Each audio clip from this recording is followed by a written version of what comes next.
Hello नमस्कार, welcome back to Gargi news India. मैं आस्था शर्मा। तो आइए आज की कुछ बड़ी खबरों पे नजर डालते हैं। संसद के शीतकालीन सत्र के पहले दिन वित्त मंत्री निर्मला सीतारमण ने एक्साइज, हेल्थ सिक्योरिटी और जीएसटी से जुड़े 3 अहम बिल पेश किए। राज्यसभा ने आज उपराष्ट्रपति सीपी राधाकृष्णन का नया चेयर के रूप में स्वागत करते हुए सत्र की कार्रवाई की शुरुआत की। राज्यसभा में आज उस समय तीखी बहस छिड़ गई जब विपक्ष के नेता मल्लिकार्जुन खड़गे ने पूर्व उपराष्ट्रपति जगदीप धनखड़ के अचानक और अप्रत्याशित तरीके से सदन की कुर्सी छोड़ने का मुद्दा उठाया। खड़गे के बयान पर सत्ता पक्ष ने कड़ी आपत्ति जताई, जिससे सदन में कुछ देर के लिए तनावपूर्ण माहौल बन गया। शेख हसीना और उनकी भतीजी ब्रिटिश सांसद तुलिक सिद्दीक को भ्रष्टाचार के मामलों में दोषी ठहराया गया है। अदालत ने हसीना को 5 साल और तुलिक को 2 साल की जेल की सजा सुनाई है। सुप्रीम कोर्ट ऑफ इंडिया सुनवाई करेगा उस याचिका पर जिसमें इस बात की मांग की गई है कि टीवीके या अन्य पक्षों द्वारा वह कोशिश की जा रही है कि इलेक्शन कमीशन ऑफ इंडिया के तहत चल रहे एसआईआर मतदाता सूची पुनरीक्षण अभियान के तहत तमिलनाडु के आंगनवाड़ी वर्कर्स को बिना उनकी इच्छा के बीएलओ काम सौंपा जाए। एचएसबीसी द्वारा तैयार इंडिया मैन्युफैक्चरिंग पीएमआई के नवीनतम आंकड़े बता रहे हैं कि नवंबर 2025 में भारत का विनिर्माण क्षेत्र गतिविधि की दृष्टि से 9 महीने के निचले स्तर पर आ गया है। पीएमआई अंकों में गिरावट देखी गई है।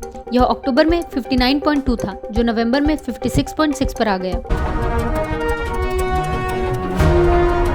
एनफोर्समेंट डायरेक्टोरेट ने Kerala infrastructure investment fund board के मसाला बॉन्ड मामले में पिनरई विजयन, पूर्व वित्त मंत्री टीएम थॉमस इसैक और केआईआईएफबी के सीईओ केएम इब्राहिम को एक 466 करोड़ का शो कॉज नोटिस जारी किया है। साइक्लोन दित्वा के असर से तमिलनाडु के कई इलाकों में भारी बारिश जारी है, जबकि भारत ने श्रीलंका में फंसे अपने सभी नागरिकों को सुरक्षित वापस ले आया है। भारी बारिश के चलते पुडुचेरी सरकार ने आज सभी स्कूलों में छुट्टी घोषित कर दी। विपक्षी सांसदों ने नए राज्यसभा अध्यक्ष से अनुरोध किया कि सदस्यों के साथ निष्पक्ष व्यवहार किया जाए। लोकसभा में वित्त मंत्री निर्मला सीतारमण ने जीएसटी, स्वास्थ्य सुरक्षा और उत्पाद शुल्क से जुड़े 3 बिल पेश किए, जिसके बाद सदन आज के लिए स्थगित कर दिया गया। संसद के शीतकालीन सत्र के पहले दिन विपक्ष ने नए राज्यसभा अध्यक्ष से सदन में सभी सदस्यों के साथ निष्पक्ष व्यवहार की अपील की। लोकसभा में वित्त मंत्री निर्मला सीतारमण ने जीएसटी, स्वास्थ्य सुरक्षा और एक्साइज से जुड़े 3 बिल पेश किए, जिसके बाद सदन दिन भर के लिए स्थगित कर दिया गया। दिल्ली लाल किले ब्लास्ट मामले में अदालत ने जवाद सिद्दीकी अल फलाह यूनिवर्सिटी के संस्थापक को 14 दिन की न्यायिक हिरासत में भेज दिया है। सिद्दीकी की ओर से दायर याचिका में हिरासत के दौरान उनकी दवाइयों व चश्मे की व्यवस्था की मांग की गई थी। अदालत ने इस अनुरोध को स्वीकार कर उन्हें इसकी अनुमति दे दी है। फॉरेन मिनिस्टर एस जयशंकर ने कहा कि जैविक हथियारों का दुरुपयोग अब सिर्फ दूर की संभावना नहीं रह गई है। गैर राज्य एक्टर्स द्वारा इसका इस्तेमाल एक वास्तविक खतरा बन गया है। इसलिए उन्होंने कहा कि इस चुनौती से निपटने के लिए एक ठोस अंतर्राष्ट्रीय ढांचा तैयार करना आवश्यक है और इस दिशा में विश्व स्तर पर सहयोग होना चाहिए। सुप्रीम कोर्ट ने उम्मीद पोर्टल पर वक्फ की जानकारी अपलोड करने के लिए समय सीमा बढ़ाने की याचिका खारिज कर दी है। न्यायालय ने कहा कि उम्मीद पोर्टल की समय सीमाओं का पालन अनिवार्य है। यदि पंजीकरण या अपलोड में तकनीकी समस्या हो रही है तो याचिकाकर्ता वक्फ ट्रिब्यूनल से राहत मांग सकते हैं। शीतकालीन सत्र के दौरान संसद के संबंधित समितियों को दिवालियापन विधेयक और जन विश्वास विधेयक पर अपनी रिपोर्ट जमा करने के लिए अतिरिक्त समय दिया गया है। लोकसभा ने इंसॉल्वेंसी बिल की रिपोर्ट जमा करने की समय सीमा सत्र के आखिरी दिन तक बढ़ाई है, जबकि जन विश्वास बिल की रिपोर्ट दूसरे सप्ताह के अंत तक देने की अनुमति दी है। प्रधानमंत्री नरेंद्र मोदी ने कहा कि कुछ विपक्षी दल संसद का इस्तेमाल अपनी नाराजगी जाहिर करने के लिए कर रहे हैं। संसद सत्र को सिर्फ राजनीतिक नाटक का मंच नहीं बल्कि परिणाम उन्मुख और रचनात्मक बहस का स्थान होना चाहिए। पूर्व उत्तर प्रदेश मुख्यमंत्री मायावती ने संसद के शीतकालीन सत्र के दौरान प्रमुख सार्वजनिक मुद्दों पर ध्यान देने और सत्र को शांतिपूर्ण रूप से संचालित करने की अपील की है। उन्होंने एक्स पर पोस्ट करते हुए चेताया कि पिछले सत्रों की तरह इस बार भी शीतकालीन सत्र में काफी हंगामा देखने को मिल सकता है। ऑपरेशन सागर बंधु के तहत श्रीलंका में फंसे हुए भारतीय नागरिकों के आखिरी बैच को सुरक्षित भारत लाया गया है।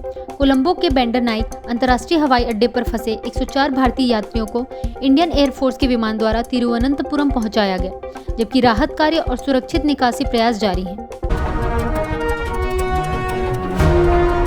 सीएनएस एडमिरल त्रिपाठी ने कहा कि वे अभी बांग्लादेश को मित्र मानते हैं और आशा करते हैं कि वहां की स्थिति सुधर जाएगी। उन्होंने यह भी कहा कि वे हमेशा आशावादी हैं और उन्हें पूरा विश्वास है कि बांग्लादेश के मामलों में परिस्थितियां बेहतर होंगी।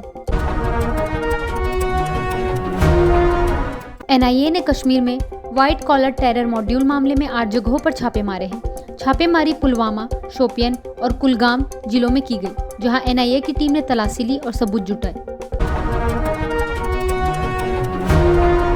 कांग्रेस ने केंद्र सरकार के एसआईआर और राष्ट्रीय गीत पर रुख पर चर्चा की। सूत्रों के अनुसार विपक्षी दल संसद की कार्रवाई को तब तक बाधित कर सकते हैं जब तक सरकार उनकी मांग एसआईआर पर बहस कराने की को मान्यता नहीं देते। गृह मंत्रालय ने राज्यों के राज्यपालों और केंद्र शासित प्रदेशों के उपराज्यपालों को पत्र लिखा है, जिसमें राजभवनों का नाम बदलकर लोक भवन करने पर विचार करने का सुझाव दिया गया है। पत्र में मौजूदा नामों से जुड़ी औपनिवेशिक छवि का हवाला दिया गया है। इसके बाद पश्चिम बंगाल और लद्दाख ने अपने राजभवनों के नाम बदल दिए हैं।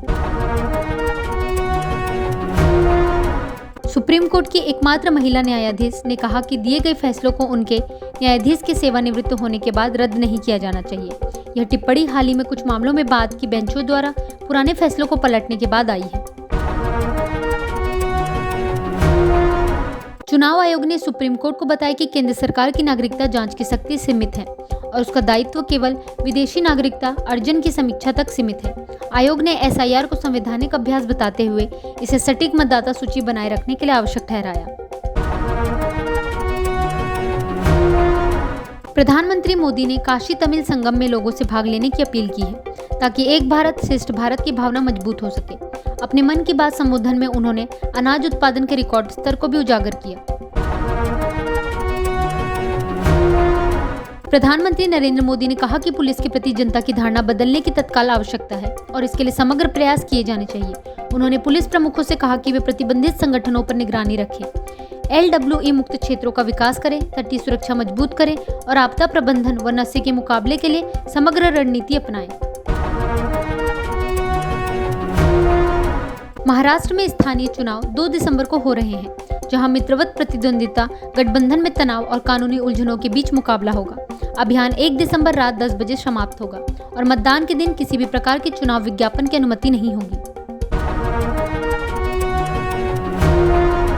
राष्ट्रपति द्रौपदी मुर्मू ने footwear design and development institute के दीक्षांत समारोह में कहा कि जूते के व्यवसाय का और विस्तार करना आवश्यक है, ताकि निर्यात को बढ़ावा दिया जा सके।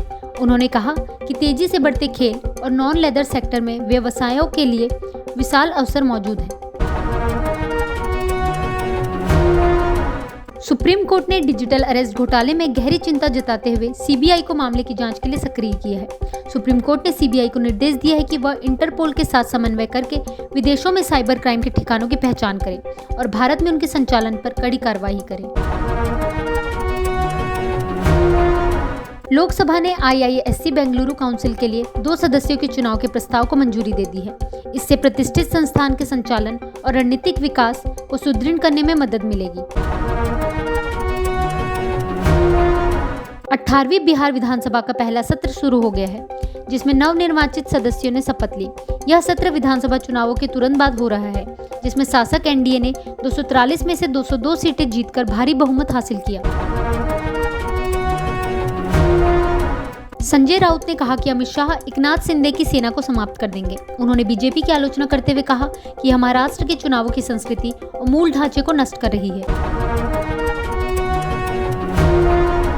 तो ये थी आज की बड़ी खबरें। बने रहिए गार्गी न्यूज इंडिया के साथ। मैं आस्था शर्मा, धन्यवाद।